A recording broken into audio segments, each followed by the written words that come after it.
Hey hi guys, எல்லாரும் எப்படி இருக்கீங்க? இன்னைக்கு உங்களுக்காக நான் ஒரு பயங்கரமான படத்தை எடுத்துட்டு வந்திருக்கேன். இந்த படம் உண்மையான கதையை தழுவி எடுக்கப்பட்டிருக்கு அப்படின்னு சொல்றாங்க. அப்பனா அது எப்படி இருக்கும்? கொஞ்சம் இந்த ஒன்லைனர் கேளுங்களேன். இந்த படத்துல வர நம்ம ஹீரோயினோட ஃபேமிலி கிராமத்துல ரொம்ப ஏழ்மையான வாழ்க்கைய வாழ்ந்துட்டு இருந்தாங்க. அவங்க ரொம்ப நாள் அந்த வாழ்க்கைய வாழ்ந்து வெறுத்து போய் இதுல இருந்து வெளியில வரணும் அப்படின்னு நினைச்சாங்க. அதனாலேயே அவங்களோட வாழ்க்கையில முன்னேறதுக்கான முதல் படியா சிட்டிக்கு வந்து அங்க இருக்கிற ஒரு அபார்ட்மெண்ட்ல இவங்க குடி போகவும் செய்யறாங்க. அங்க வந்ததுல இருந்து அவங்களோட வாழ்க்கை முன்ன இருந்ததை விட ரொம்ப நல்லா போயிட்டு இருந்தது. இவங்களாலையும் நம்பவே முடியல. நம்ம கூடிய சீக்கிரமே நாம நினைச்சதெல்லாம் அடைஞ்சிருவோம் அப்படின்னு இவங்க நினைப்பாங்க. ஆனா அந்த வீட்டோட விஷயம் இவங்களுக்கு எப்ப தெரிய வந்ததோ அப்போல இருந்து இவங்க வாழ்க்கை இருளாக ஆரம்பிச்சது. அந்த வீட்டுல இருக்கிற ஏதோ ஒரு ஆன்மா இந்த ஃபேமிலியில இருக்கிற ஒவ்வொருத்தரா பழிவாங்க ஆரம்பிச்சது. அது இதுக்காக இப்படி அந்த ஃபேமிலியை தொந்தரவு பண்ணணும்? அந்த ஆன்மா ஏன் இன்னும் அந்த வீட்லயே உலாவிட்டு இருக்கு? அதுகிட்ட இருந்து பாவமான இந்த குடும்பம் தப்பிச்சு மீண்டு வந்தாங்களா? இதை எல்லாத்தையும் பத்தி ரொம்ப பயங்கரமா நமக்கு கடைசியில ஒரு ட்விஸ்டோட சொன்ன கதை தான் 2020 வெளியான 32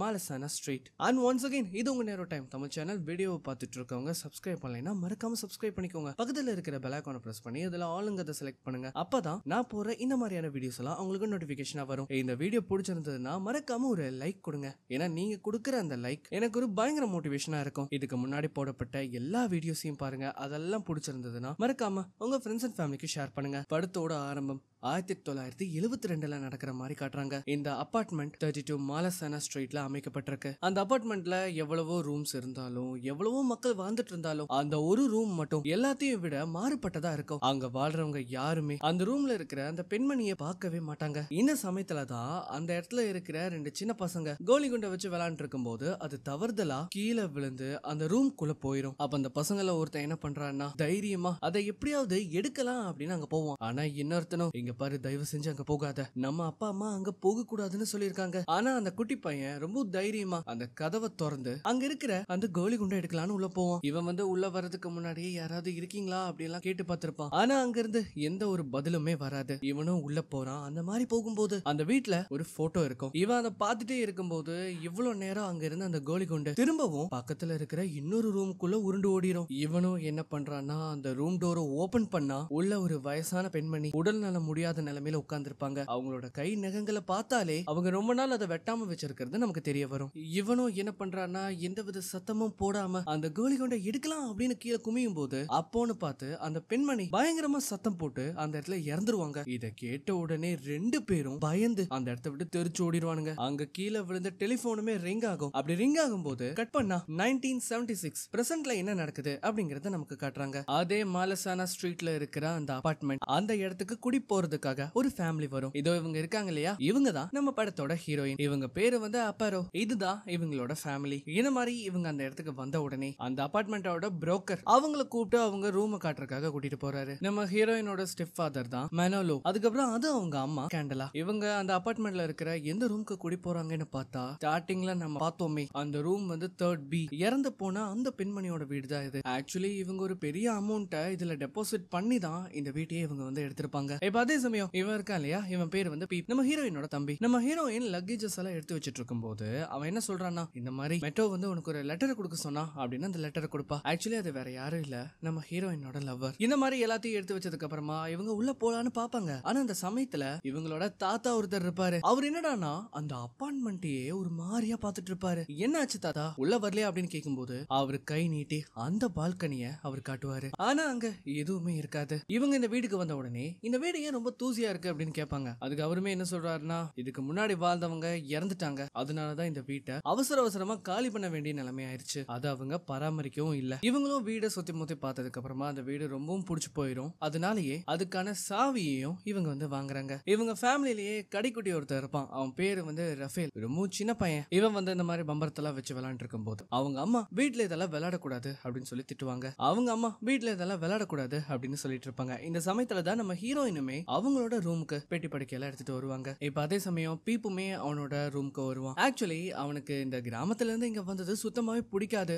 அதனாலேயே ரொம்ப டிப்ரெஸ்டா இருப்பான். சரின்னு தம் அடிக்கலாம் அப்படின்னு அவன் உட்காரும் போது இந்த சமயத்துலதான் அந்த ஜன்னல் டோர் தானா திறக்குது. இவனுக்கு ஒண்ணுமே புரியல. இவனும் போய் பாக்குறான். பார்த்தா அந்த அபார்ட்மெண்ட்டுக்கு ஆப்போசிட்ல ஒரு வீடு இருக்கும். அங்க ஒரு பொண்ணு இருப்பாங்க. இவனும் பாக்குறான். பார்த்த உடனே இவனுக்கு ரொம்ப பிடிச்சு போயிரும். ஆனா பேசலாம் அப்படின்னு ட்ரை பண்றதுக்குள்ள அவங்க போயிருவாங்க. அண்ட் அப்படியே இங்க நம்ம ஹீரோயினை காட்டுவாங்க. அவங்க ரூம் டோரை க்ளோஸ் பண்ணிட்டு பண்ணிட்டு அவங்களோட லக்கேஜஸ் எல்லாம் அரேஞ்ச் பண்ணிட்டு இருக்கும்போது அப்பதான் அவங்க இவ்வளவு நாள் வச்சிருந்த ஒரு நோட்டீஸ வந்து எடுத்து பாக்குறாங்க. என்னன்னு பார்த்தா ஏர் ஹோஸ்டஸ்க்கான ஜாப் வேகன்சி அவைலபிளா இருக்கும். நம்ம ஹீரோயின் அதுல ஜாயின் பண்ணுங்கிறதுக்காக தான் அவங்க வந்து சிட்டிக்கு வர்றதுக்கே சம்மதிச்சாங்க. ஆனா இவங்களோட ஆசை வீட்டுல இருக்கவங்க யாருக்குமே தெரியாது. இந்த சமயத்துல தான் அவங்க அம்மா உள்ள வந்து, அப்பாரு உனக்கு நான் எவ்வளவு தடவை சொல்லியிருக்கேன் இந்த மாதிரி டோரை க்ளோஸ் பண்ணாத, உங்க அப்பாக்கு இது சுத்தமா பிடிக்காது, அவர் ஒன்னும் என்னோட அப்பா கிடையாது. இவங்களுக்கும் வேற வழி இல்ல, இவ சொல்றதெல்லாம் பொறுத்துக்கிறாங்க. அந்த சமயத்துல தான் அங்க இருக்கிற எல்லா ட்ரெஸ்ஸையும் தூக்கி போட்டுட்டு இருக்கும்போது ஒரு கிரீன் கலர் ட்ரெஸ்ஸை நம்ம ஹீரோயின் கையில எடுப்பாங்க. அதை பார்க்கவே ரொம்ப நல்லா இருக்கு அப்படிங்கறத அவங்க அம்மாவும் சொல்லுவாங்க. இப்ப நம்ம ஹீரோயினுக்கு பிரச்சனை என்னன்னா, நாளை மறுநாள் இவங்க அம்மா அதுக்கப்புறம் ஸ்டெப் ஃபாதர் இவங்க 2 பேருமே வேலைக்கு போயிடுவாங்க. வீட்டுல இருக்கிற அந்த சின்ன பையனை நம்ம ஹீரோயின் தான் பாத்துக்கிட்டாகணும். அதனாலே இவங்களால அந்த வேலைக்கு வந்து இன்டர்வியூ அட்டென்ட் பண்ண போகவே முடியாது. அதை நினைச்சு இவங்க ரொம்ப ஃபீல் பண்ணவும் செய்வாங்க. இப்ப அப்படியே கட் பண்ணா அந்த நாள் ராத்திரி நம்ம ஹீரோயின் ரஃபேல வந்து குளிக்க வச்சு அவனுக்கு ட்ரெஸ் எல்லாம் போட்டு விடலாம் அப்படின்னு பக்கத்துல இருக்கிற ட்ரெஸ் எடுக்க பாப்பாங்க. பார்த்தா அங்க அது இருக்காது. அது மட்டும் இல்லாம அவங்க கிராண்ட்பாவும் இருக்க மாட்டாங்க. தாத்தாவை பத்தி சொல்லணும்னா அவர் கொஞ்சம் மனநலமா பாதிக்கப்பட்டவர் தான். அவர் சீக்கிரமா நிறைய விஷயங்களை மறந்துடுவாரு. அவ்வளவா யார் கூடயும் பேச மாட்டாரு. நம்ம ஹீரோயினும் பின்னாடியே போறாங்க. பார்த்தா அவங்க கிராண்ட்பா ரஃபேலோட ட்ரெஸ்ஸை கையில வச்சுட்டு பாத்ரூம்ல உட்கார்ந்து இருப்பாங்க. நீங்க என்ன பண்றீங்க அப்படின்னு கேட்கும்போது அந்த டோர் தானா க்ளோஸ் ஆயிரும். நம்ம ஹீரோயினுக்கு ஒண்ணுமே புரியல.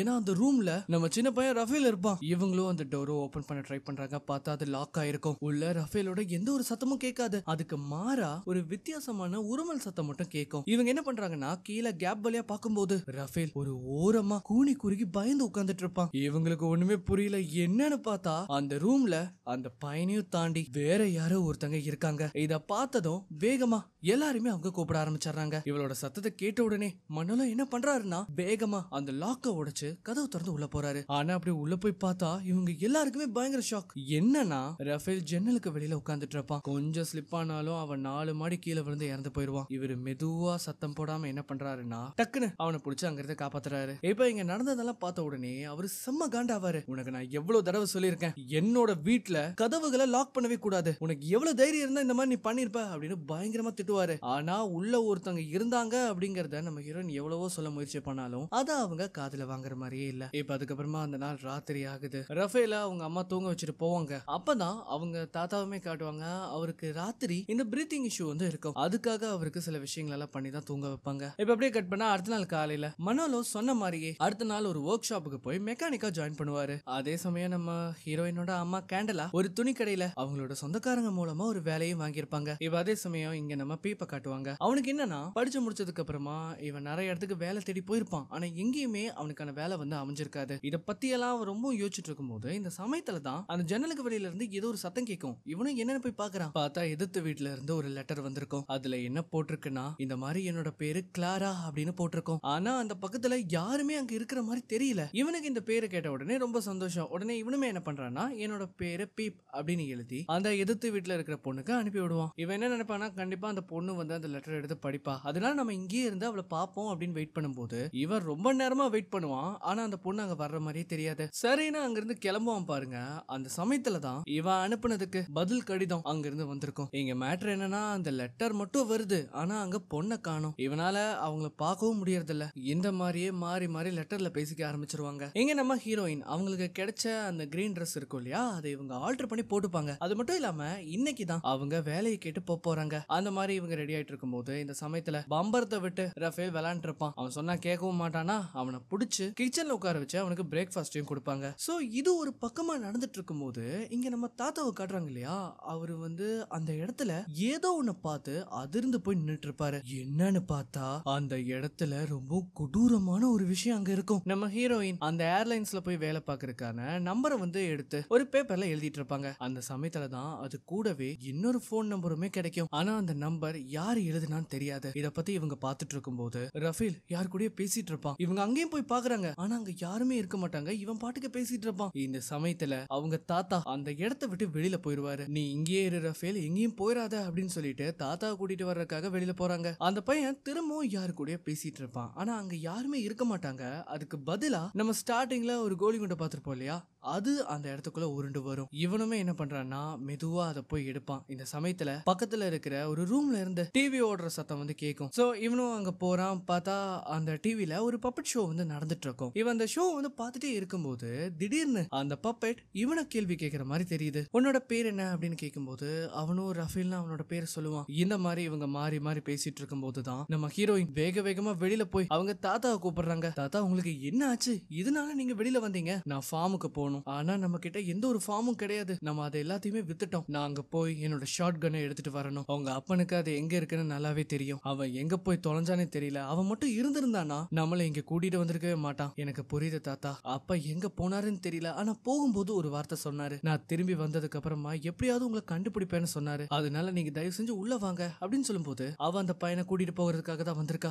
யாரு நீங்க சொல்றீங்க? அதோ அவதான் அப்படின்னு அந்த பால்கனியை கை காட்டுவாரு. சோ என்னன்னு பார்த்தா இங்க ரஃபேல் வந்து அந்த டிவில வர பப்பட் கூட பேசிட்டு இருப்பான் இல்லையா? அந்த பப்பட் வந்து கேட்கும், உனக்கு ரொம்ப பிடிச்ச விளையாட்டு எது அப்படின்னு. எனக்கு பம்பரை விடுறதுன்னா ரொம்ப பிடிக்கும், ஆனா எங்க வீட்டுல அதை விளையாடவே விட மாட்டாங்க. ஆனா நீ இப்ப விளையாடலாம்ல. அதான் உங்க வீட்டுல யாருமே இல்லையே. என்னன்னு பார்த்தா அந்த இடத்துல தானே ஒரு பம்பரம் வந்து சுத்திட்டு இருக்கும். இவனுக்கு ஒண்ணுமே புரியல. இவன் சின்ன பையன் இல்லையா, அதனால இவனால சரியா புரிஞ்சுக்க முடியல. இந்த சமயத்துல அந்த டிவி ஆஃப் ஆயிரும். அந்த ரிஃப்ளெக்ஷன்ல அவனுக்கு பின்னாடி யாரோ ஒருத்தங்க உட்கார்ந்து இருக்கிற மாதிரி தெரியுது. திரும்பி பார்த்தா அந்த சேர்ல யாருமே இல்ல. திரும்பவும் அந்த டிவியை பாக்குறான். அங்க ஏதோ ஒண்ணு எந்திரிச்சு நிக்கும். பார்த்தா அந்த சேர்ல யாரும் இருக்க மாட்டாங்க. இப்ப இந்த தாட்டி திரும்பும் போது பெரிய நகங்களை கொண்ட ஒரு பேய் அவனா அப்படியே பிடிக்குது. நம்ம ஹீரோயின் தாத்தா கூட்டிட்டு வேக வேகமா அவங்க ரூமுக்கு வந்து பாக்குறாங்க. பார்த்தா அந்த இடத்துல ரஃபேல காணோம். இவங்களும் சுத்தி முத்தி பாக்குறாங்க, ஆனா எங்க தேடியுமே ரஃபேல காணோம். அந்த ஒரு ரூம்ல டிவில அந்த பப்பட் ஷோ ஓடிட்டு இருக்கும். அட் த சேம் டைம் தரையில பம்பர விழுந்து கிடக்கிறதா கவனிக்கிறாங்க. இத பார்த்த உடனே புரிஞ்சுக்கிறாங்க ரஃபேல காணோம். அதுக்கப்புறமா உடனே அவங்க பேரண்ட்ஸ் வந்ததுக்கு அப்புறமா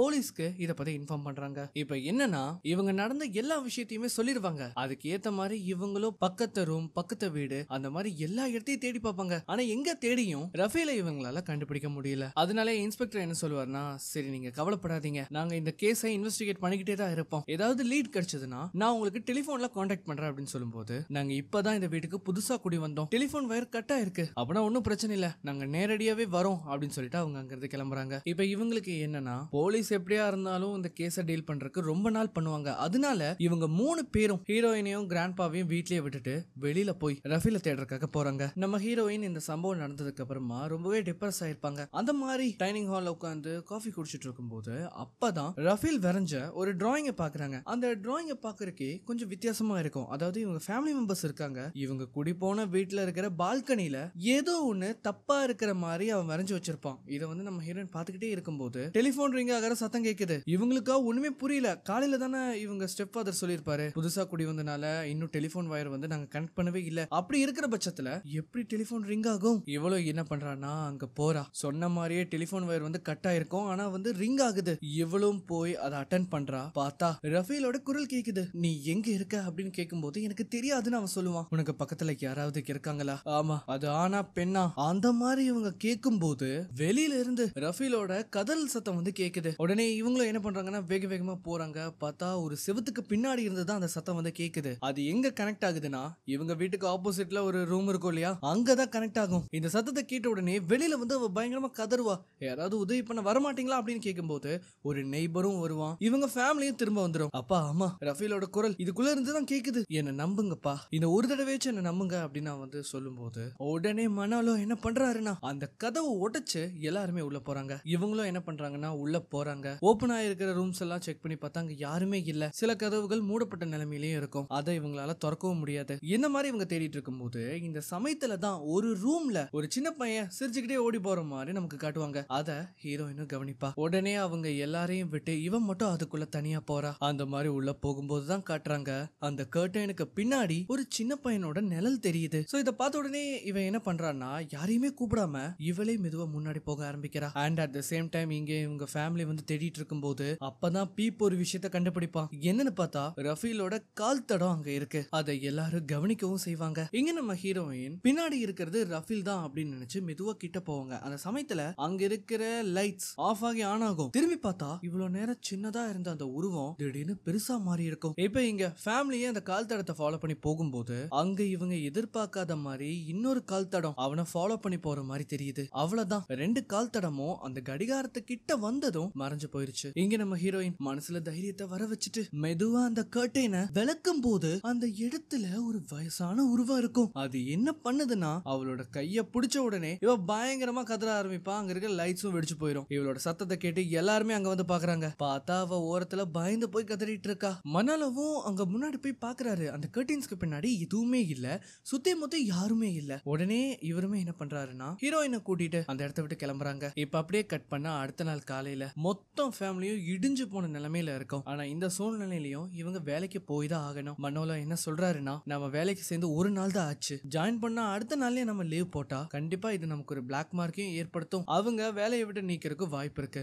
அதனால எல்லாத்தையும் நம்ம பொறுத்துக்கிட்டு வேலைக்கு போய் தான் ஆகணும் அப்படின்னு அவங்க வைஃப் கிட்ட சொல்லி சமாதானப்படுத்துறாரு. எங்க நம்ம ஹீரோயின் போன் டிக்ஷனரியில அந்த ஏர்லைனோட நம்பரை இவங்க சர்ச் பண்ணிட்டு இருக்கும் போது பேப்பர்ல இன்னொரு நம்பர் வந்து எழுதப்பட்ட நிலைமையில இருந்திருக்கும் இல்லையா, அதை எடுத்துட்டு போய் போன் பூத்ல அந்த நம்பருக்கு கால் பண்ணி பாக்குறாங்க. அந்த நம்பருக்கு கீழே சுசானா அப்படிங்கிற ஒரு நேமுமே இருக்கும். இவ கால் பண்ணதும் அந்த கால் அட்டென்ட் பண்ணிடுவாங்களா, உங்களோட பேரு சுசானாவா அப்படின்னு கேட்கும்போது ஆமா அப்படின்னு சொல்லி பேச ஆரம்பிப்பாங்க. இங்க பாருங்கம்மா, நான் சொல்றத தயவு செஞ்சு கேளுங்க. நாங்க 32 மாலசானா ஸ்ட்ரீட்ல இருக்கிற ஒரு அபார்ட்மெண்ட்ல 3rd B-ல தான் குடியிருக்கோம். உங்களுக்கு இந்த வீட்டோட ப்ரீவியஸ் ஓனர் பத்தி தெரியுமா அப்படின்னு கேட்கும்போது அவங்க என்ன நினைச்சாங்கன்னே தெரியல, டக்குன்னு அந்த போனை கட் பண்ணிடுவாங்க. நம்ம ஹீரோயின் யோசிக்கிறாங்க ஏன் இவங்க கட் பண்ணாங்க அப்படின்னு. அதனால இவங்களும் வேற வழி இல்லாம அங்க இருந்து கிளம்பி போயிடுறாங்க. அண்ட் அதே சமயம் இங்க ஹீரோயினோட அம்மா கேண்டலா அவங்க வேலைக்கு வந்திருப்பாங்க.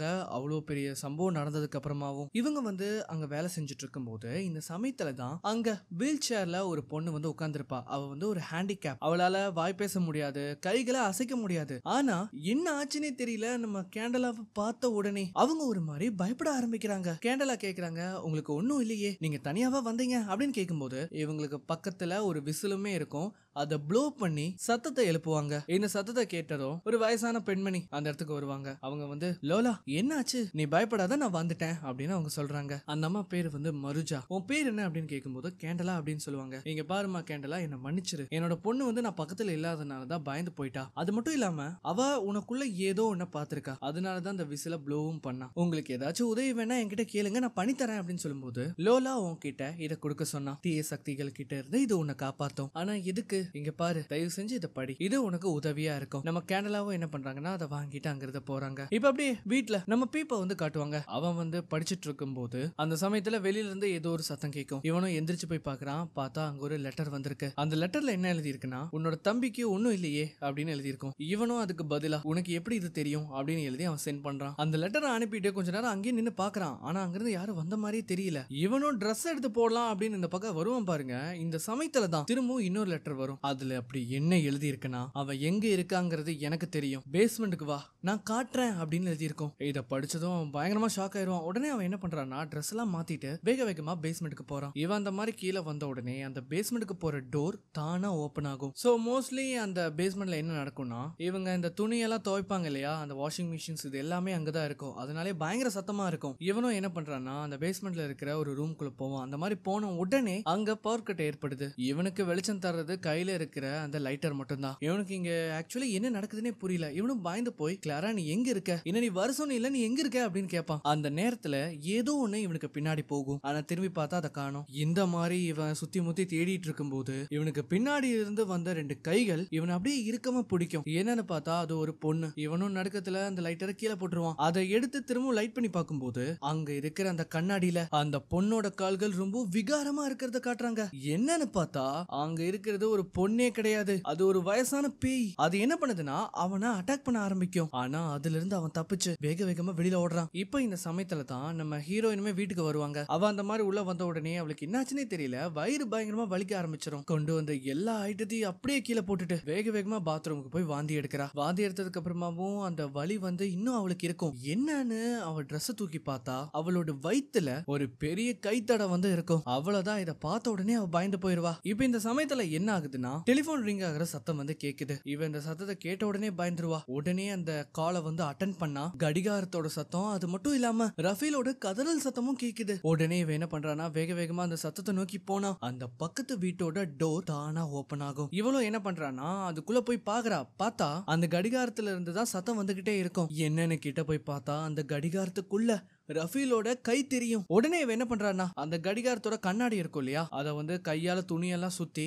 அதை உடைக்க ஆரம்பிக்கிறா. அதுக்கப்புறமா அந்த டோர் ஓபன் பண்ணி உள்ள இருக்கிற நம்ம ரஃபீல காப்பாத்தவும் செய்யறாங்க. இப்ப அதே சமயம் இங்க மனோலோ வேலை செய்யற அந்த கம்பெனியை வந்து காட்டுறாங்க. அவர் வேலை செஞ்சுட்டு இருக்கும் போது இந்த மாதிரி ஒருத்தர், உனக்கு ஒரு போன் கால் வந்திருக்கு, அதுவும் உன்னோட காணாம போன பயணம் பத்தினது அப்படின்னு சொன்ன உடனே எல்லாருமே வேக வேகமா வீட்டுக்கு வராங்க. வீட்டுக்கு வந்து அந்த டாக்டருமே செக் பண்ணி பார்த்துட்டு, ரொம்ப நாளா அவன் இருட்டுல இருந்தனால அவன் பேசுறதுக்கு கொஞ்ச நாள் ஆகலாம், அதனால கவலைப்படாதீங்க, தைரியமா இருங்க அப்படின்னு சொல்லிட்டு போவாரு. நம்ம ஹீரோயின் அவன் பக்கத்துல இருந்து அவனை கவனிக்கும் போது அவன் என்ன பண்றான்னா அவங்களோட வயித்தை வந்து தொடறான். இத பார்த்த உடனே அவங்க பயங்கரமா பயப்படுவாங்க.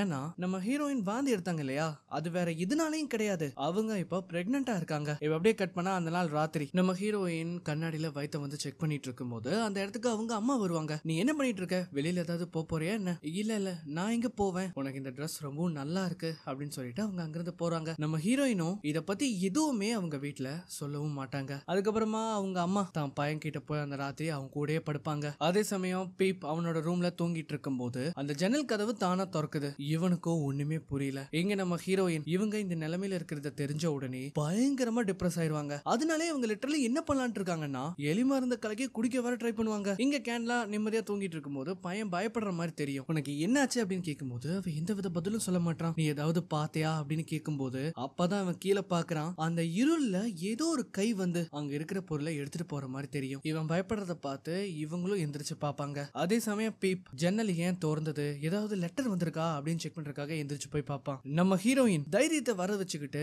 அந்த விஷத்தை எடுத்து குடிக்கலாம் அப்படின்னு வரும்போது அந்த கிளாஸ் அப்படியே வெடிச்சு சதறும். அது மட்டும் இல்லாம அங்க இருக்கிற எல்லா டோருமே லாக் ஆயிரும். அந்த டெய்லரிங் மெஷினுமே தானே செயல்பட்டு ஸ்டிச் பண்ண ஆரம்பிச்சிடும். இந்த சமயத்துல கரண்ட் வேற போயிரும். மனோலோ ஃபியூஸை செக் பண்றதுக்காக வருவாரு. இந்த மாதிரி அவரு ஃபியூஸை செக் பண்ணிட்டு இருக்கும் போது ஏதோ ஒரு வெள்ளை உருவம் அந்த இடத்தை விட்டு போற மாதிரி தெரியும். இதை இவர் கவனிக்கவும் செய்வாரு. இங்க கேண்டலா வந்து அந்த கார்னர்ல ஏதோ ஒரு சத்தம் கேட்கிற மாதிரி தெரியும். அதை பாக்குறதுக்காக அவங்க மெதுவா எந்திரிச்சு வருவாங்க. அந்த மாதிரி போய் அந்த ஸ்லேட் எடுத்து பார்த்தா அதுல ஒரு விஷயம் எழுதி இருக்கும். அதாவது நான் உன்னை கண்காணிச்சுட்டு தான் இருக்கேன் அப்படின்னு. இந்த மாதிரி இவங்க படிக்கும் போது அந்த இருள ஒரு உருவம் வந்து அது நான் தான் அப்படின்னு சொல்லும் பாருங்க, அவ்வளவுதான் லிட்டரலி அவங்களுக்கு தூக்கி வாரி போட்டுரும். அதே சமயம் இங்க பீப் அந்த லெட்டர் ஏதாவது வந்திருக்கான்னு செக் பண்ணும்போது ஒன்னு அல்ல ரெண்டு அல்ல ஏகப்பட்ட லெட்டர்ஸ் ஒரே நேரத்துல இந்த இடத்துக்கு வரும். கேண்டலா என்னாச்சு, அது என்ன சத்தம் அப்படின்னு மணலம் வந்து அந்த வழியா வந்துட்டு இருக்கும் போது ஒரு ரூம்ல இருந்து ஏதோ ஒரு சத்தம் கேட்கறத வந்து இவர் கவனிக்கிறாரு. அது அப்பாராவா தான் இருக்கும் அப்படின்னு நினைச்சு, அப்பாரா என்ன பண்ற, இந்த நேரத்துல உனக்கு இங்க என்ன வேலை, போய் தூங்கலையா அப்படின்னு இவர் டார்ச் அடிச்சு பார்க்கும்போது அப்பதான் புரிஞ்சுக்கிறாரு அங்க இருக்கிறது அப்பாரா கிடையாது, அது வேற ஏதோ ஒண்ணு. இந்த சமயத்துல அந்த டார்ச் வேற எரியாது. அவர் அதை சரி பண்ணி அதை திரும்பவும் ஆன் பண்ணும்போது கிட்ட வந்து அவரை பயங்கரமா பயன்படுத்திடும். அவ்வளவுதான், மனுஷன் பயங்கரமா பயந்துருவாரு. இந்த சமயத்துல நம்ம ஹீரோயின் இந்த சத்தத்தை கேட்ட உடனே கதவு திறந்து வெளியில போக பாப்பாங்க. ஆனா அவங்களால முடியாது. இந்த சமயத்துல தான் பின்னாடி இருந்து அது என்னோடது அப்படின்னு ஒரு குரல் கேட்கும். என்னன்னு பார்த்தா அந்த பேய் அங்கேயும் வந்துரும். அவ்வளவுதான், இத பார்த்த உடனே பயந்து போய் பயங்கரமா என்ன காப்பாத்துங்க அப்படின்னு அலற ஆரம்பிச்சிருவா. அவங்க அம்மாவுமே சத்தத்தை கேட்டு கதவு திறக்க ட்ரை பண்ணுவாங்க. ஆனா அவங்களால முடியாது. இந்த சமயத்துல அது வேற கிட்ட வந்துரும். இந்த சமயத்துல சரியான நேரத்துக்கு வந்த நம்ம பிப் என்ன பண்றான்னா அந்த கதவோட கண்ணாடியை உடைச்சு உள்ள இருந்து அதை அன்லாக் பண்றான். அந்த கதவை திறந்து நம்ம ஹீரோயின் அங்கிருந்து கூட்டிட்டு போகும்போது அது தன்னோட பயங்கரமான நகங்களை வச்சு இவங்களை அட்டாக் பண்ண பார்க்கும். இப்ப இவங்க ஃபேமிலியா அந்த இடத்தை விட்டு வெளியில வராங்க. அந்த வீட்டுல இருந்து பயங்கரமான சத்தங்கள் கேக்குது. கட் பண்ணா இங்க ஒரு லாட்ஜை வந்து காட்டுறாங்க. அன்னைக்கு ராத்திரி அவங்களால அந்த வீட்டுல தங்கவே முடியாது. அதனாலேயே வெளியில இருக்கிற ஒரு லாட்ஜ்ல கையில இருக்கிற எல்லா காசையும் கொடுத்து ஒரு நாள் மட்டும் அங்க தங்குறாங்க. நம்ம பசங்க எல்லாரும் லிட்டரலி ரொம்ப பயந்து போயிருப்பாங்க. எப்படியாவது அங்கிருந்து தப்பிச்சா போதுண்டா சாமி அப்படின்னு தான் அங்கிருந்து வந்திருப்பாங்க. ஆனா நாளையில இருந்து இவங்களுக்கு என்ன பண்றதுன்னு ஐடியாவே இல்ல. இவங்க ஏதாச்சும் ஒண்ணு பண்ணிதான் ஆகணும், இல்லைன்னா இவங்களால நிம்மதியாவே இருக்க முடியாது. அதனாலேயே அடுத்த நாள் காலையில ரெண்டு பேருமே என்ன பண்றாங்கன்னா இவங்க அந்த வீடை வாங்கியிருப்பாங்க இல்லையா, அங்க போய் திரும்பவும் அந்த வீடை கொடுத்துட்டு அந்த காசை வந்து திரும்பி கேட்பாங்க. ஆனா அதுக்கு அந்த ஓனரோ திமிரா பேசுவான். இவங்க ஒரு டைம் வாங்கினாங்கன்னா இவங்க அதை வித்தாதான் அந்த காசை திரும்பவும் கொடுக்க முடியும். அது மட்டும் இல்லாம இவங்க பேர்ல லைஃப் இன்சூரன்ஸும் வந்து ரெஜிஸ்டர் ஆயிருக்கும். அந்த காசையாச்சும் கேட்கலான்னு பார்த்தா அதெல்லாம் ஒருத்தர் இறந்ததுக்கு அப்புறமா தான் கொடுப்போம் அப்படின்னு அவங்க சொல்லுவாங்க. இவங்களுக்கு என்ன பண்றதுன்னே தெரியாது. இப்ப இவங்களுக்கு இது மட்டும் பிரச்சனை இல்ல, மணாலோ வேலை பார்த்துட்டு இருந்த அந்த கம்பெனில இருந்து அவரை ஃபயர் பண்ணிருப்பாங்க. இப்ப நம்ம என்னதான் பண்றது அப்படின்னு இவங்க யோசிச்சுட்டு இருக்கும் போது அப்பதான் கேண்டலா என்ன சொல்றாங்கன்னா நான் ஒருத்தங்களை பார்த்துட்டு உடனே வந்துடுறேன் அப்படின்னு சொல்லிட்டு வேக வேகமா அங்கிருந்து கிளம்புறாங்க. ஆக்சுவலி இவங்க என்ன பண்றாங்கன்னா இவங்க ஸ்டார்டிங்ல மருஜா அப்படின்னு ஒருத்தங்களை பார்த்திருப்பாங்க இல்லையா, அவங்களோட பொண்ணு கூட ஒரு ஹேண்டிகேப்ட் ஆச்சு. அவங்க ஆர்டர் பண்ண அந்த ட்ரெஸ்ஸை பர்சனலா இவங்களே போய் டெலிவரி பண்ண போறாங்க. அந்த மாதிரி அவங்க வீடு தேடி கண்டுபிடிச்சு அவங்க ட்ரெஸ்ஸை டெலிவரி பண்ணி அவங்கள பார்க்கலான்னு பார்த்தா அவங்க சர்வெண்ட் விடவே மாட்டாங்க உள்ள. இந்த சமயத்துல மருஜாவே அந்த இடத்துக்கு வரும்போது கேண்டலாவை பார்த்ததும் அவங்க அன்பா உள்ள கூப்பிடுவாங்க. கேண்டலா லோலாவை அவங்க ரூம்க்கு கூட்டிட்டு போன உடனே ஆக்சுவலி அவங்கள கண்ணால பாத்துருக்க கூட மாட்டாங்க. லோலா பயங்கரமா விசில வந்து ப்ளோ பண்ண ஆரம்பிச்சிருவாங்க. என்னோட பொண்ணு லோலாவால உன்னை சரியா பார்க்க முடிஞ்சது, ஆனா நீ இங்க வர்றதுக்கே இவ்வளவு நாள் எடுத்துக்கிட்ட. அவ அப்படி என்கிட்ட என்ன பார்த்தா, அவளால எப்படி அதை சென்ஸ் பண்ண முடிஞ்சது? லோலாவால நம்மளால பார்க்க முடியாத எல்லா விஷயத்தையும் அவளால பார்க்கவும் முடியும், அந்த பிரசன்ஸ அவளால உள்வாங்கவும் முடியும். இந்த உலகத்துல நிறைய பேர் பிறப்பாங்க, ஆனா சிலவங்க இவ்வளவு மாதிரி ஒரு பர்பஸோட தான் பிறந்திருக்காங்க. எங்களுக்கு என்ன பண்றதுன்னே தெரியல. அந்த நாள் ராத்திரி நாங்க எங்க கண்ணால பார்த்ததும் வெளத்து போயிட்டோம். அது என்னதுன்னு கூட எங்களுக்கு தெரியாது. அதனாலதான் நாங்க ஒரேடியா அந்த இடத்த விட்டு போலான்னு பாக்குறோம். நீங்க அங்கதான் தவறு பண்றீங்க. லோலா உங்ககிட்ட பார்த்தது சாதாரணமான பிரசன்ஸா தெரியல. நீங்க என்னதான் அந்த வீடை விட்டு போனாலும், அந்த வீடை வித்து வேற ஒருத்தங்க கிட்ட அதை கொடுத்தாலும் அது உங்களை விடாது. உங்களால எங்களுக்கு உதவி பண்ண முடியுமா? அது உங்ககிட்ட இருக்கிற ஏதோ ஒண்ணுக்காக தான் வெயிட் பண்ணிட்டு இருக்கு. உங்ககிட்ட இருக்கிற அந்த ஒரு விஷயத்தை தான் அது பறிக்க முயற்சி பண்ணுது. இந்த மாதிரி இவங்க சொல்லும் போதுதான் இங்க நம்ம ஹீரோயினை வந்து காட்டுறாங்க. அவங்க வேகமா யாரைய பாக்குறதுக்காக போறாங்க. ஆக்சுவலி இவங்க யார பார்க்க போறாங்கன்னா, சுசானான்னு ஒரு பெண்மணிக்கு இவங்க கால் பண்ணிருப்பாங்க இல்லையா, அவங்கள பாக்குறதுக்காக தான் இவங்க போறாங்க. இப்ப அதே சமயம் இங்க கேண்டலா, லோலா, முராஜா இவங்க 2 பேரையுமே அவங்க வீட்டுக்கு கூட்டிட்டு போவாங்க. அந்த இடத்துக்கு வந்ததும் கதவு தட்டும் போது கதவை யாரோ திறக்கிறாங்க. நம்ம ஹீரோயினுமே, நீங்க தானே சுசானா? போன்ல பேசும்போது உன்னோட குரல் ரொம்ப வித்தியாசமா இருந்ததே, உன்னோட வயசு என்ன? 17. இத கேட்டதும் 17 அப்படின்னு சிரிச்சுக்கிட்டே அவங்கள வந்து உள்ள கூப்பிடுவாங்க. இவங்க அந்த மாதிரி அந்த இடத்துக்கு வந்த உடனே உங்களோட மக எங்க அப்படின்னு கேட்பாங்க. பார்த்தா இவங்க யாருக்குமே அவ எங்க போனான்னு தெரியாது. முராஜா என்ன சொல்றாங்கன்னா, வர வரைக்கும் நம்ம காத்துட்டு இருந்துதான் ஆகணும். இல்ல எதுக்காக காத்துட்டு இருக்கணும்? உங்களால அதை விரட்ட முடியும்னா நீங்க தனியாவே அதை பண்ணலாமே. எங்க பாருங்க மண்ணலோ, நீங்க நினைக்கிற மாதிரி இது வேலை செய்யாது, அதனால தயவு செஞ்சு புரிஞ்சுக்கோங்க அப்படின்னு சொல்லும்போது இந்த சமயத்துல அந்த டோர் தானா திறக்கும். இத வந்து கவனிச்ச உடனே லோலா விசில ப்ளோ பண்ண ஆரம்பிச்சிருவாங்க. அதாவது அது நம்மள உள்ள வர சொல்லுது அப்படிங்கறத அவங்க சொல்லுவாங்க. இப்ப அப்படியே இங்க நம்ம ஹீரோயினை வந்து காட்டுறாங்க. அவங்க சுசானாவோட வீட்டுல தான் இருப்பாங்க இல்லையா. அந்த வீட்டுல ஏகப்பட்ட பூனைகள் இருக்கும். அது மட்டும் இல்லாம அந்த அம்மா பேசுறது ஒரு மாதிரி டெரரா தான் இருக்கும். இவங்க எல்லாரும் உள்ள வந்த உடனே லோலாவை அந்த போட்டோக்கு முன்னாடியே உட்கார வச்சுட்டு எல்லாருமே விலக்கி போறாங்க. இத பார்த்ததும் அவ திரும்பவும் அந்த விசில ஊத ஆரம்பிப்பா. இப்ப அதே சமயம் இங்க பாட்டிமா வந்து காட்டுறாங்க. அவங்க அவரைக்காவை பிச்சுட்டு இருக்கும் போது, நீங்க தயவு செஞ்சு அந்த வீட்டுல இதுக்கு முன்னாடி யாரு வாழ்ந்தாங்கிறத சொல்ல முடியுமா? ஏன்னா உங்களோட நம்பர் மட்டும் தான் அந்த பேப்பர்ல இருந்தது. உங்களை விட்டா இதுக்கான பதிலும் யார்கிட்டயே இருக்காது. அவ எனக்கு அடிக்கடி கால் பண்ணுவா, ஆனா நான் தான் அட்டென்ட் பண்ண மாட்டேன். சரி, உங்களோட ஃபேமிலில எவ்வளவு பேர் இருக்காங்க? அப்பதான் அவ ஒவ்வொருத்தரையா சொல்லும் போது கடைசியில ஒரு சின்ன பையனும் இருப்பான் அப்படின்னு சொல்லுவாளா. சின்ன பையனா? அவளுக்கு எவ்வளவு வயசு ஆகும்? ஒரு 5 வயசு இருக்கும். அவ அவனை என்ன பண்ணா? அவ அவனை கடத்திட்டு போனா, ஆனா திருப்பி கொடுத்துட்டா. அது ஏன்னா இன்னொருத்தரோட வருகைக்காக அது காத்துட்டு இருக்கு. சோ ஆக்சுவலி அது வேற யாரும் இல்ல, நம்ம ஹீரோயினோட வயித்துல இருக்கு இல்லையா குழந்தை, அததான் அந்த ஆன்மா தேடிட்டு இருக்கு. இவ வயித்துல குழந்தை வளர்றத இந்த அம்மாவும் கண்டுபிடிச்சிருவாங்க. இந்த சமயத்துல பின்னாடி ஒரு பூனை கத்துற சத்தம் கேட்கும். அதை பார்த்துட்டு அப்படியே திரும்பினா இந்த பக்கம் இவங்களை காணோம். இப்ப அதே சமயம் இங்க நம்ம பசங்க எல்லாருமே காட்டுறாங்க. இவ்வளவு நேரம் விசில ஊதிட்டு இருந்த லோலா திடீர்னு என்னாச்சுன்னே தெரியல, அவங்க கை கால்கள் எல்லாம் தானா செயல்பட ஆரம்பிக்குது. ஆக்சுவலி அவங்களோட உடம்பே செயலிழந்திருக்கும், அவங்களால நகரவே முடியாது. ஆனா இப்ப அவங்க தானா காத்துல மிதக்குறாங்க. சோ ஆக்சுவலி இப்ப என்ன ஆச்சுன்னா, அந்த ஆன்மா இவங்களோட உடம்புக்குள்ள புகுந்திருக்கும். அதுதான் எல்லா வேலையும் இங்க வந்து செய்யுது. இந்த விஷயம் வந்து முன்னாடியே முராஜாக்கு வந்து தெரியும். ஏன்னா இப்படி பண்ணாதான் இவங்களால அதை இங்க இருந்து விரட்டவே முடியும். இப்ப இங்க நம்ம ஹீரோயின் வந்து சுசானாவை எல்லா ரூம்லயும் செக் பண்ணி பாக்குறாங்க. ஆனா எங்க தேடியுமே அவங்களை காணோம். எந்த மாதிரி இவங்க தேடிட்டே வரும்போது கால் தடுக்கி ஒரு போட்டோ வந்து கீழே விழுந்துடும். அதை அவங்க எடுத்து பார்க்கவும் செய்யறாங்க. பார்த்தா இவங்க வீட்டுல ஒரு போட்டோ இருக்குமே, அந்த போட்டோ மாதிரி தான் இதுவும் இருக்கும். இந்த சமயத்துல லைட் ஆன் ஆகுது. பார்த்தா சுசானா அங்கதான் இருப்பாங்க. அந்த அம்மா என்ன சொல்றாங்கன்னா, அந்த போட்டோல இருக்கிறது நான் கிடையாது. இப்ப இங்க இந்த சமயத்துல என்ன ஆகுதுன்னா, டெலிபோன் வந்து ரிங் ஆகிற சத்தம் வந்து எல்லாருக்குமே கேட்கும். எல்லாருமே ஆச்சரியப்படுறாங்க. ஏன்னா லைன் கட்டான ஒரு டெலிபோன்ல இருந்து கால் வருது. லோலா என்ன பண்றாங்கன்னா, மெதுவா போய் அந்த காலை அட்டென்ட் பண்றாங்க. அதை அட்டென்ட் பண்ணதும் யாரு பேசினா என்ன பேசினான்னு கூட தெரியாது. அதை கேட்டதும் பயங்கரமா அழுக ஆரம்பிச்சிருவாங்க. அவங்க பயங்கரமா அழுது கதறும் போது அங்க இருக்கிற எல்லா பொருட்களும் பயங்கரமா தூக்கி வீசப்படுது. எல்லா ஜன்னல்களும் உடையுது. இத பார்த்ததும் எல்லாருமே மிரண்டு போயிருவாங்க. உடனே அவங்க என்ன பண்றாங்கன்னா, நேரா நம்ம ஃபேமிலியை நோக்கி வருவாங்க. இங்க என்ன நடக்குது, தயவு செஞ்சு கொஞ்சம் சொல்லுங்க, அவளை தொட மட்டும் செஞ்சிடாதீங்க. இவங்க எல்லாரும் அங்க இருந்து விளங்கும் போது தான் காட்டுறாங்க, அங்க ஒரு சேர் ஒண்ணு இருக்கும். அதை நோக்கி தான் லோலா வந்து போறா. இப்ப அதே சமயம் இங்க சுசானா என்ன பண்றாங்கன்னா, ஒரு ஆல்பத்தை எடுத்து காட்டுறாங்க. அந்த ஆல்பத்துல இருக்கிற அந்த போட்டோல இருக்காங்க இல்லையா, அது ஒரு பெண்மணி. அப்பதான் சுசானா சொல்றாங்க, அவன் நம்மள மாதிரி கிடையாது. இவன் இந்த மாதிரி பண்றத பார்த்த உடனே எங்க அப்பா அவனை ஒரு கடிகாரத்துக்குள்ள போட்டு அடைச்சு வச்சாரு. அவன் ரொம்ப நேரம் அதுக்குள்ளேயே அழுதுகிட்டே இருந்தனால அவன் தொண்டையெல்லாம் வறண்டு போச்சு. என்னதான் என்னதான் இவங்க இந்த மாதிரி பனிஷ்மெண்ட் கொடுத்தாலுமே அவன் திரும்பவும் அதை கேட்கற மாதிரி தெரியல. அவன் என்ன பண்ணானா என்னோட கிரீன் ட்ரெஸ்ஸை எடுத்து போட்டுட்டு ஹை ஹீல்ஸ போட்டுட்டு அந்த இடத்துல இருந்தான். எங்க அப்பாக்கு அது சுத்தமா பிடிக்கல. ஒரு நாள் பேஸ்மெண்ட்ல எங்க நெய்பரோட அவன் இருந்தான். இத பார்த்து செம காண்டான எங்க அப்பா அவனை சாகுற வரைக்கும் அடிச்சாரு. அப்பதான் நம்ம ஹீரோயினுக்கு புரிய வருது அது பொண்ணே கிடையாது, அது வந்து ஒரு பையன், சுசானாவோட தம்பி. அவருக்கு ஒரு பொண்ணா வாழணுங்கிறத ஆசையே. அவனோட உண்மையான பேரு மிகேல். ஆனா அவன் கிளாரான்னு தான் எல்லாரையும் கூப்பிட சொன்னான். இப்ப அதே சமயம் இந்த பக்கம் லோலா என்ன பண்றாங்கன்னா அந்த சேர்ல வந்து உட்காருவாங்க. மனோலோ இது எங்களோட பையன், தயவு செஞ்சு எங்க பையனை எங்க கிட்ட இருந்து பிரிச்சிடாதீங்க அப்படின்னு சொல்லுவாரு. இங்க பாரு, உன்னால இந்த ஃபேமிலிக்கு எந்த வித கெடுதலும் நடக்க கூடாது, தயவு செஞ்சு இங்க இருந்து போயிரு. இந்த மாதிரி அவங்க சொல்லும் போது லோலா என்ன பண்றாங்கன்னா கேண்டலா அதுக்கப்புறம் மனோலோ இவங்க ரெண்டு பேரையும் அங்க இருந்து தூக்கி வீசுறாங்க. இதை தடுக்கலான்னு போன பீப்பும் பயங்கரமா அடி வாங்கிடுவான். நம்ம தாத்தா இதெல்லாம் பார்த்து பயந்து போய் ஓரமா போயிருவாரு. இப்ப அங்க இருக்கிறவங்க எல்லாருமே வசமா மாட்டிக்கிட்டாங்க. நம்ம ரஃபேல் அதுக்கப்புறம் மருஜா இவங்க ரெண்டு பேரும் மட்டும் தான் மிஞ்சி இருக்காங்க. அவங்க என்ன பண்றாங்கன்னா ரஃபேல காப்பாத்துறதுக்காக அவனுக்கு முன்னாடி போய் நிக்கிறாங்க. ஆக்சுவலி உண்மையிலேயே அங்க என்ன நடந்திருக்கும்னா அந்த கிளாரான்னு சொல்லப்படுற அந்த பையன் இருக்கான் இல்லையா, அவன் பிரெக்னெண்டா இருக்கணும்னு ஆசைப்பட்டிருப்பான். அதனாலதான் நம்ம ரஃபேலையுமே கடத்திருப்பான். ஆனா எப்ப நம்ம ஹீரோயின் மாசமா இருக்கிறது தெரிய வந்ததோ அன்னில இருந்து இவங்களோட குழந்தைக்காக தான் அவன் காத்துட்டு இருக்கான். எங்க அப்பா வெளியிலேயே அவனை விடக்கூடாதுங்கிறதுக்காக தான் அந்த வீட்டுல போட்டு அடைச்சு வச்சாரு. காலங்கள் கடந்தது, அவனால வெளியிலேயே வர முடியல. எங்க அப்பா அம்மா இறந்ததுக்கு அப்புறமா அந்த பிளாட்டை நாங்க ரெண்டா டிவைட் பண்ணோம். ஒன்னு 3A இன்னொன்னு 3B. 3A என்னோடது, 3B அவனோடது. பக்கத்து வீட்டுக்காரங்களோட பேச்செல்லாம் கேட்க முடியாதனாலதான் நான் அங்க இருந்து ஓடிட்டேன். அவங்க எவ்வளவு அசிங்கமா பேசினாங்க தெரியுமா,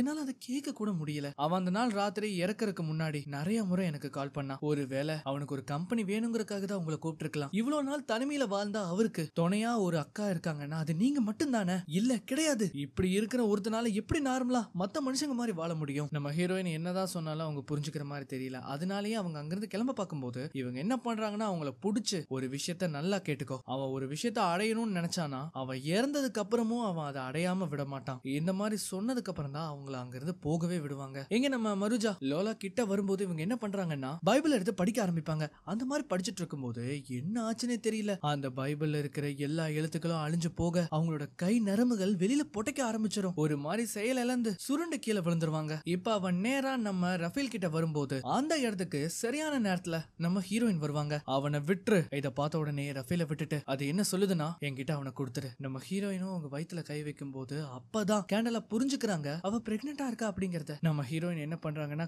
கையில இருந்த ஒரு உடைஞ்ச போன கண்ணாடி துண்டை எடுத்து உனக்கு இவன் தானே வேணும், இவன் இல்லைன்னா நீ என்ன பண்ணுவ அப்படின்னு சொல்லி ஓங்கி அத அவங்களோட வயிற்றுலயே சொருவுறாங்க. அவ்வளவுதான். இத பார்த்த உடனே அது செம்ம காண்டாயிரும். அது வேகமா இவங்களை அட்டாக் பண்ணலாம் அப்படின்னு வரும்போது அதோட பிடியில இருந்து தப்பிச்ச மனோலோ என்ன பண்றாருன்னா அவளை அப்படியே தூக்கிட்டு போய் பால்கனி வழியா எட்டி குதிச்சிருவாங்க. இத பார்த்த உடனே எல்லாருமே கதறுவாங்க. அவ்வளவுதான். அவ்வளவு ஹைட்ல இருக்கிற மாடியில இருந்து ரெண்டு பேருமே கீழே விழுக்கும் போது அவங்களுக்கு ரொம்ப பயங்கரமா அடிப்படும். மனோலோ அந்த இடத்துல இறந்திருப்பாரு. ஆனா இதுல ட்விஸ்ட் என்னன்னா நம்ம லோலாக்கு எதுவுமே ஆயிருக்காது, அவங்க உயிர் தப்பிச்சிருப்பாங்க. இப்ப அப்படியே கட் பண்ணா நம்ம கேண்டலாவை கட்டுறாங்க. எல்லாருமே அந்த வீட்டை காலி பண்ணிட்டு அங்கிருந்து கிளம்புறாங்க. யாராவது நல்ல பையர் வந்தா இதை நான் வித்து உங்களோட காசை திருப்பி கொடுக்கறேன் அப்படின்னு அந்த புரோக்கருமே சொல்லுவாரு. நம்ம ஹீரோயினையும் காட்டுறாங்க. அவங்க வயிறு முன்ன விட கொஞ்சம் பெருசா இருக்கும். எல்லா பொருட்களையும் எடுத்து முடிச்சதுக்கு அப்புறமா கார்ல ஏறி அங்கிருந்து இவங்க கிளம்பவும் செய்யறாங்க. திரும்பவும் எந்த கிராமத்துல இருந்து அவங்க வந்தாங்களோ அதே கிராமத்துக்கு அவங்க போவாங்க. சோ எல்லாமே முடிஞ்சிருச்சு, நீ எந்த வித பிரச்சனையும் இல்ல அந்த மாதிரி நம்ம நினைக்கும் போது இப்ப அப்படியே அந்த ரூம் 3B வந்து காட்டுவாங்க. அங்க இருக்கிற அந்த சேர் தானா ஆட ஆரம்பிக்கும். சோ இதுல இருந்து என்ன சொல்றாங்கன்னா கிளாரா அங்கிருந்து எங்கேயுமே போல, அவ அங்கதான் இருக்கா. சோ இந்த மாதிரி நமக்கு காட்டுறதோட இந்த படத்தை வந்து முடிக்கிறாங்க. எப்படி இருந்தது இந்த படம்? பிடிச்சிருந்ததுன்னா மறக்காம ஒரு லைக் கொடுங்க. இதுக்கு முன்னாடி போடப்பட்ட எல்லா வீடியோஸையும் பாருங்க. அதெல்லாம் பிடிச்சிருந்ததுன்னா மறக்காம உங்க ஃப்ரெண்ட்ஸ் அண்ட் ஃபேமிலிக்கு ஷேர் பண்ணுங்க. இன்னொரு வீடியோல மீண்டும் சந்திக்கலாம்.